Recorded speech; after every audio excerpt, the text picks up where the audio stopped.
Parler d'un problème que vous allez sûrement rencontrer plusieurs fois dans la vie de médecin. C'est pas vraiment une maladie l'ictère, mais plutôt le signe d'une maladie ou d'un autre problème plus grave qui pourrait se cacher. Vous devrez plutôt le considérer comme un symptôme. Et l'ictère, elle se caractérise par la coloration jaunâtre de la peau, des conjonctives, et sous certaines formes, il atteint aussi la coloration des selles, parce que normalement les selles sont marron foncé, ou un peu différents selon ce que vous consommez.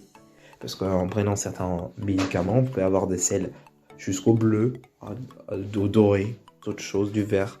Ça dépend de votre alimentation et ce que vous prenez comme médicament ou si vous avez d'autres maladies. Mais avec l'ictère, on a souvent, dans certains cas, des selles décolorées qui tendent vers la couleur blanche. Et on a aussi des urines qui seront super foncées. Vous pouvez voir aussi que la conjonctivite des yeux prend une teinte jaunâtre. Que vous soyez, peu importe votre couleur de peau, l'ictère va influencer beaucoup. Que vous soyez chinois, arabe, français, noir, votre teinte sera influencée par cet ictère et surtout, c'est plus facile de l'identifier grâce à l'inspection des conjonctives. L'ictère, on l'a défini quand on a plus de 45 micromoles de bilirubine par litre de sang. Il existe une forme plus légère d'ictère qu'on appelle l'ictère subaigu ou la petite ictère. Et c'est quand on a une concentration entre 20 et 45 micromoles par litre de bilirubine dans le sang. Que ça soit conjugué ou non. Mais d'où vient cette fameuse bilirubine? Vous savez bien, le globule rouge, et il est composé d'hémoglobine à son intérieur. Et l'hémoglobine, comme vous l'entendez, il est composé de globine et de hémo. L'hémo qui représente l'hème et globine, la partie globinique, qui est surtout protéique, et la partie héminique qui contient un noyau ferrique, un fer héminique, parce qu'il est de valence plus, qui est ce qui permet de fixer de l'oxygène. Et vous savez, les globules rouges, à un moment, ils sont fatigués, ils doivent bien se faire détruire. C'est ce qu'on appelle une hémolyse physiologique, qui est nécessaire. Et cette hémolyse physiologique, comment elle se passe? Généralement, c'est tous les 120 jours. Sauf en cas de maladie qui vont causer une hémorragie ou une hémolyse plus grosse que ça. Et au cours de cette hémolyse physiologique, on a la partie héminique qui sera séparée de la partie globinique. Et de ça, on va avoir ce qu'on appelle d'abord la bilirubine non conjuguée qui est issue de l'hème directement. Et cette bilirubine non conjuguée sera captée par des hépatocytes, vous avez les cellules du foie, et seront transformées en bilirubine conjuguée dans le foie, toujours. Tant qu'il n'est pas dans le foie, il ne peut pas devenir de la bilirubine conjuguée par une enzyme qu'on appelle la glucuronyle transférase hépatocytaire. Vous pouvez la mémoriser GT ou GTH. Et ce qui se passe, c'est que maintenant, quand on a de la bilirubine conjuguée, il y a quand même un excédent qui sera éliminé par les reins, qui sera de l'urobiline. L'urobiline qui va donner cette coloration si jaune à l'urine. Et la bilirubine conjuguée, il sera excrété par les canaux biliaires, ainsi de suite. Cette bilirubine conjuguée sera dans la bile et par des bactéries intestinales qui vont aussi la consommer. On aura de l'urobilinogène qui sera réabsorbé, de l'urobilinogène fécal qui sera aussi dans les selles. C'est pour ça que les selles ont de la coloration, c'est marron foncé souvent ou jaunâtre. Et c'est ça qui est le chemin normal. On part d'ictère quand il y a un problème. Et en anatomie, si vous vous souvenez bien de comment ça se passe, on a la vésicule biliaire qui communique avec le foie et aussi avec le pancréas par divers canaux. Par exemple, au niveau de la vésicule biliaire, on a le canal cystique qui va aussi fusionner avec le canal hépatique commun parce que même dans le foie, il y a plein de canaux et des canalucules qui sécrètent cette bile. Et l'ensemble, ils vont partir par une fusion qu'on appelle le canal cholédoque, et le canal cholédoque va aussi rejoindre le canal de Wilkinson qui va contenir aussi plusieurs éléments pancréatiques. Et tout va se jeter dans le sphincter d'Oddi, l'ampoule de Vater, que vous avez pu bien étudier l'année passée normalement. Et vous savez, on a plusieurs types d'ictères. L'ictère cholestatique, comme vous attendez dans le nom, il y a stase, cholestase. Et stase, c'est quand il n'y a pas de mouvement, quand il ne peut pas aller là où il devrait aller. c'est que la production biliaire est normale, mais elle n'arrive pas à aller. Elle n'arrive pas à aller faire le travail qu'il devrait. Parce que vous savez, la bile, c'est pas juste pour colorer tout ça. Il y a aussi un rôle dans la dégradation de beaucoup de graisses, la sécrétion biliaire. Et il y a l'ictère non cholestatique, qui n'est pas lié à une stase de la bile, mais plutôt le fait qu'il y a peut-être un peu trop de bile dans le sang ou dans d'autres endroits, mais qui ne sont pas liés à une stase. C'est pour ça qu'on appelle non cholestatique. Et la version cholestatique est caractérisée surtout par des prurits, qui est l'envie de se gratter, une urine foncée, des selles décolorées. On en a déjà parlé que l'urine foncée, très foncée, sans signe de problème biliaire. Les selles décolorées, surtout quand on s'attend sur la couleur blanche, c'est lié à l'ictère, des ictères cholestatiques. Et on verra aussi que quand on fera une analyse de sang, on aura la bilirubine conjuguée. Bien, c'est oui, en cas de d'ictère cholestatique, c'est la bilirubine conjuguée qui sera augmentée. Et la GGT, si vous vous souvenez bien, la glucuronide, blablabla, transférase.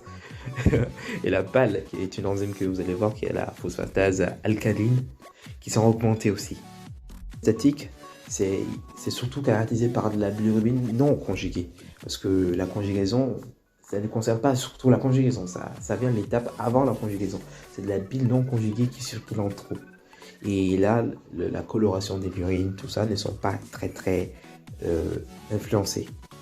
On trouve, c'est souvent lié à un syndrome d'hémolyse. Par exemple, imaginez qu'il y a beaucoup de globules rouges, mais boum, boum, boum, ça commence à éclater. Donc, l'hème qui se trouve dedans ou la bilirubine qui se trouve là-bas sera transformée en bilirubine non conjuguée qui sera annexée dans le sang et qui finira par aller dans tout endroit et qui finiront par colorer la peau, tout ça. Que ça soit cholestatique ou non cholestatique, la peau quand même elle sera colorée. Mais les deux autres signes divers parce que pour le cas du non cholestatique par exemple, on n'a pas d'urine foncée et de sel décoloré alors que dans l'autre cas cholestatique on l'a. Et vous verrez aussi que surtout c'est la bilirubine non conjuguée qui est augmentée dans le cas d'ictère non cholestatique.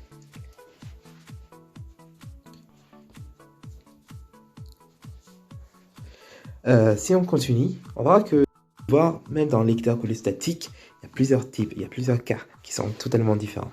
Par exemple, quand on s'intéresse à l'ictère intrahépatique, cholestatique bien sûr, on n'a pas vraiment d'anomalie de morphologie des voies biliaires. C'est qu'il n'y a pas de lithiase, il n'y a pas de bouchon. Si la bile est bien produite, elle circulera normalement. Mais on a des problèmes plutôt au niveau du fonctionnement hépatocellulaire plus directement. C'est que le foie, il a un problème, il va pas bien. Soit il va produire de la mauvaise qualité de la bilirubine conjuguée, ou il va peut même en produire trop. Ou il sera mal utilisé, le cheminement sera mauvais, mais il n'y a pas de problème lié à la circulation, mais un problème lié au foie. Et ces cas peuvent arriver par exemple en cas de cirrhose, de fibrose, ou des infections comme des hépatites, ou de la prise de médicaments. Certains médicaments sont hépatotoxiques. Par exemple, je vous le rappelle, le paracétamol, on ne doit jamais dépasser les 4 grammes par jour. Jamais. Ou d'autres maladies auto-immunes qui peuvent être spécifiques si on a des gènes qui sont porteurs de ça.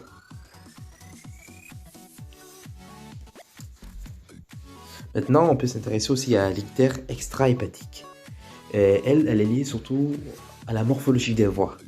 Des voies biliaires dilatées ou irrégulières. Il y a un problème de circulation. Tout va bien, mais la bile, elle n'arrive pas à aller là où elle devrait. Il y a une lithiase, un problème. Ou peut-être un anévrisme même de ces voies. Quand même, il y a un problème au niveau de la circulation de la bile. Vous voyez, il y a de la lithiase. Ça peut aussi une tumeur, parce que parfois on a ce qu'on appelle une tumeur de la tête du pancréas qui peut pousser un peu la voie biliaire, voire jusqu'à les boucher. C'est pas forcément un calcul. Vous savez, un calcul, c'est quelque chose, une substance, un objet, un sel biliaire, quelque chose qui va boucher le conduit. Mais une tumeur, par exemple, s'il va faire une pression sur la voie, ça sera comme si vous tenez un robinet serré, fermé. La circulation de la bile sera très mauvaise. Une inflammation, une compression, etc. Il est possible aussi qu'il y a, comme on appelle, une hépatomégalie, une splenomégalie, un cancer, une tumeur, beaucoup de choses qui peuvent venir détruire le cheminement de la bile, qui fait que ça ne va pas. Et parfois, dans les cas les plus graves, on a même une fuite. Par exemple, imaginez qu'il y a une déchirure des voies biliaires Donc la bile n'arrive plus à aller là où elle devrait être, mais elle s'accumule ailleurs. Et là, il faudrait une intervention chirurgicale rapide.